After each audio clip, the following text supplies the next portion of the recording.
देखिए, इसमें सबसे ज़्यादा बच्चा फँसता है कि सर जीएस की स्ट्रैटेजी क्या होनी चाहिए, ठीक है? जीएस की स्ट्रैटेजी क्या होनी चाहिए? यूट्यूब पर सबसे ज़्यादा सर्च किया जाने वाला शब्द ये कि सर यहाँ पर मार्क्स कैसे बढ़ाएँ? जैसे आप मैथ में 50 लेकर आ गए, इंग्लिश में 50 लेकर आ गए, रीजनिंग में 50 लेकर आ गए, ठीक है। मैं भी उतना लेकर आ सकता हूँ 50, लेकिन अगर मेरे जीएस में ही 10 नंबर आ गए तो मैं सिर्फ 160 पे ही रह जाऊंगा, ठीक है।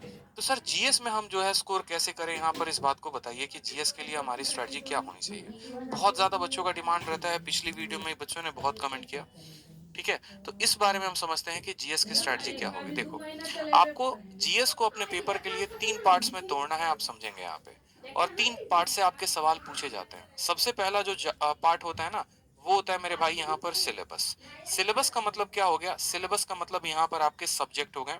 जैसे अगर हम बात करें तो फिजिक्स हो गया, केमिस्ट्री हो गया, आपको बायो हो गया, ठीक है, पॉलिटी हो गया, हिस्ट्री हो गया, ज्योग्राफी हो गया आपका, इकोनॉमिक्स हो गया, और इसके अलावा यहाँ पर आपका थोड़ा बहुत इन्वायरमेंटल हो गया। नेक्स्ट बात करते हैं यहाँ पर, तो ये हो जाता है आपका स्टैटिक का पोर्शन। ये जो स्टैटिक का पोर्शंस होते हैं, जैसे आप कह सकते हैं इसमें कि सर कंट्री एंड कैपिटल है, ठीक है। फिर उसके बाद यहाँ पर करेंसी जैसे शब्द हो गए। फिर उसके बाद यहाँ पर जैसे डांस वाले शब्द हो गए, जितने के जितने, फोक डांस, ये डांस, वो डांस। इसके अलावा जितने भी स्टैटिक के पोर्शंस हो गए, प्रथम पुरुष, प्रथम महिला, यहाँ के राष्ट्रपति कौन है, यहाँ के ये कौन है, ये फलाना ढिकाना, जितनी बातें होती हैं। और तीसरा जो होता है वो होता है हमारा करंट, करंट अफेयर, ठीक है। ये जो जीके होता है ना, ये हमारा 3 पार्ट्स में ब्रेक होता है करंट अफेयर्स में। जैसे कि मैंने कहा आपको, पहला पार्ट सिलेबस, दूसरा पार्ट स्टैटिक, तीसरा पार्ट करंट अफेयर। और हमें एक ऐसी रणनीति बनानी होगी जिनसे हम तीनों पार्ट को क्रैक कर पाए बड़े अच्छे तरीके से, क्योंकि पेपर में सवाल यहाँ से भी आते हैं, यहाँ से भी आते हैं, यहाँ से भी आते हैं। अगर हम इनके ब्रेकआउट की बात करें तो करंट अफेयर से हमारे कितने सवाल होते हैं? करंट अफेयर से हमारे 4 से 5 सवाल होते हैं, ठीक है। स्टैटिक से हमारे कितने सवाल होते हैं? तो 4 से 5 सवाल होते हैं। अगर हम इनका वेटेज 10 सवालों का मान ले तो पूरी की पूरी सिलेबस से हमारा 15 सवाल आता है। और हमें जो है एक ऐसी रणनीति बनानी पड़ेगी। देखो भाई, जिन्होंने वीडियो को अभी तक लाइक नहीं किया है वो लाइक कर दें, और जिन्होंने वीडियो को शेयर नहीं किया वो शेयर कर दें। अगर मैं इतनी वैल्यूएबल बात आप लोगों से शेयर कर रहा हूँ आप लोगों के स्कोर को बढ़ाने के लिए, तो ये आप लोगों का भी फर्ज बनता है कि आप भी इस वीडियो को ज्यादा से ज्यादा लोगों तक शेयर करो, ठीक है। अगर मैंने यहाँ पर जो है एक जहद उठाई है कि आप लोगों के स्कोर को बढ़ाऊं मैं, आप लोगों की सहायता करूं मैं, आप लोगों को जो है स्ट्रैटेजी ढंग की बताऊं, तो उसी तरीके से आप लोगों का भी ये फर्ज बनता है कि आप वीडियो को ज्यादा से ज्यादा लोगों तक पहुंचाओ, ठीक है। तो ज्यादा से ज्यादा लोगों तक शेयर करो आप। तो ये हमारा एक सिलेबस हो गया, ये हमारा एक सिलेबस हो गया, और दूसरा हो गया हमारा ये स्टैटिक का पोर्शन, और तीसरा हो गया हमारा करंट अफेयर का पोर्शन, ठीक है। ये सभी पॉइंट्स पर अगर जो स्टूडेंट काम कर लेगा उसका जीएस में जो स्ट्रैटेजी है, जीएस में जो स्कोर है, वो हमारा 35 प्लस आना शुरू हो जाएगा। और 30 और 35 प्लस एक बहुत ही बढ़िया स्कोर माना जाता है आपके जीएस में। अगर इतना आप स्कोर करते हैं तो आपका बहुत अच्छा रिजल्ट आएगा। लेकिन इस बढ़िया रिजल्ट के लिए हमें क्या करना पड़ेगा, किस तरीके की प्लानिंग करनी पड़ेगी, किस तरीके की जो है हमें ब्रेकआउट रखना पड़ेगा। तो जैसा कि मैंने आपको सबसे पहले बताया, तो यहाँ पर समझते हैं, सबसे पहले यहाँ से शुरुआत करते हैं, ठीक है। सबसे पहला पॉइंट आप पकड़िए यहाँ पे, सब्जेक्ट में। इस सब्जेक्ट में अगर आपको देखना है ना, तो आप देखना यहाँ फिजिक्स से ज्यादा क्वेश्चन नहीं आते, बायोलॉजी केमिस्ट्री से ज्यादा नहीं आते, सबसे ज्यादा बायो से आते हैं, फिर पॉलिटी से, हिस्ट्री से, और ज्योग्राफी से।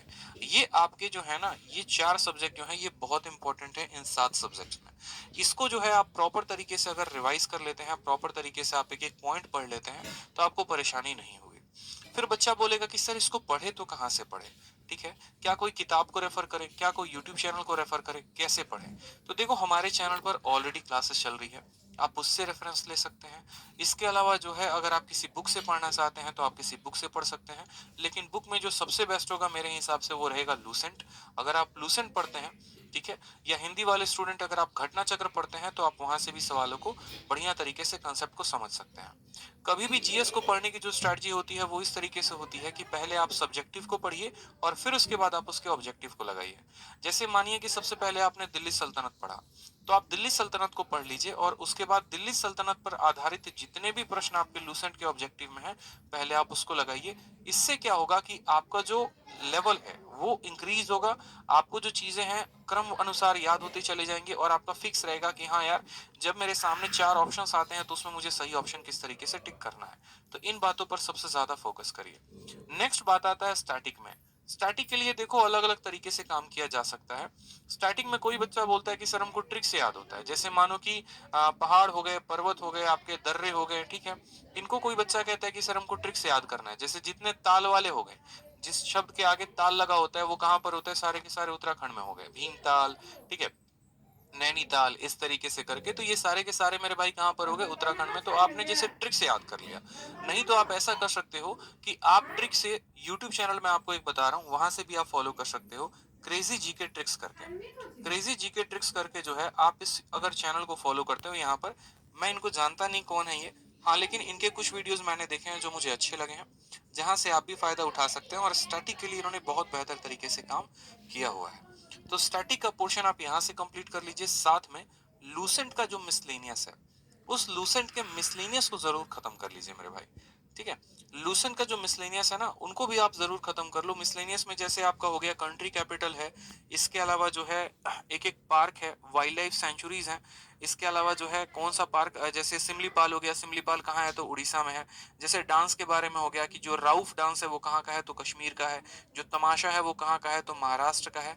इस तरीके से आप एक एक पॉइंट को यहाँ पर टिक करके मिसलेनियस में खत्म कर सकते हैं। इसके अलावा जैसे मानो और भी पिंक बॉक्स कैसे हो गए, हिस्ट्री में आपने कुछ पढ़ा होगा, ज्योग्राफी में पढ़ा होगा, जैसे आर्य समाज की स्थापना किसने की थी, कब की थी, रोयतवारी जो सिस्टम हो गया वो कौन लेकर आया था, जमींदारी कौन लेकर आया था, तो ये लूसेंट में पिंक बॉक्स में बना कर दिया गया है।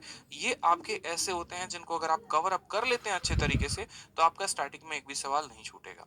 और लास्ट में आ गया हमारा करंट अफेयर। करंट अफेयर के लिए बकायदा मैंने आपको बताया था कि पिछले 6 महीने का इंपॉर्टेंट होता है, जिसमें 3 महीने का आपको डेली पढ़ना है और 3 महीने का आपको मंथली पढ़ना है। जैसे अगर हम बात करें यहाँ पर, तो जनवरी हो गया, फरवरी हो गया और मार्च हो गया, इसका आप डेली का वीडियो देखो, ठीक है। जहां से भी आपको मिले एक एक दिन का घटना आपको याद रखना है। और उसके अलावा जो पीछे के महीने हो गए, पीछे के महीने कौन हो गए, जैसे अक्टूबर हो गया, नवंबर हो गया, दिसंबर हो गया, इनका आप मंथली पढ़ा करो। इनके अलावा जो आपको और पढ़कर जाना है, जैसे क्रैप होता है, ठीक है, या फिर पीआईएन होता है। पीआईएन का मतलब क्या होता है, पर्सन इन न्यूज, जो पर्सन जो है वो सबसे ज्यादा न्यूज में हो, ठीक है, जिसकी चर्चा सबसे ज्यादा हुई हो, उससे संबंधित सारी की सारी बातें, चुनाव हुआ है तो उससे संबंधित बातें, और भी 4-5 बातें जितनी भी होती हैं, इन सभी पोर्शंस पे आप अच्छे तरीके से काम करेंगे। इनके ऑब्जेक्टिव को अगर आप अच्छे तरीके से लगाते हैं, तो आप लोगों का काफी ज्यादा फायदा होगा। इस बात को ध्यान रखिए, ठीक है। तो एक प्रॉपर हमारी स्ट्रेटजी होनी चाहिए आने वाले हमारे सीजीएल को और सीएचएसएल को क्लियर करने के लिए, क्योंकि मेरे भाई मौका एक ही है, और इस एक महीने, इसी एक मौके में जिसने हथौड़ा मार दिया, समझो गेमर वही है, नहीं तो बैठकर पछताना पड़ेगा। और फिर वही बात हो जाएगी, बाद पछताए क्या हुआ, जब चिड़िया चुग गई खेत।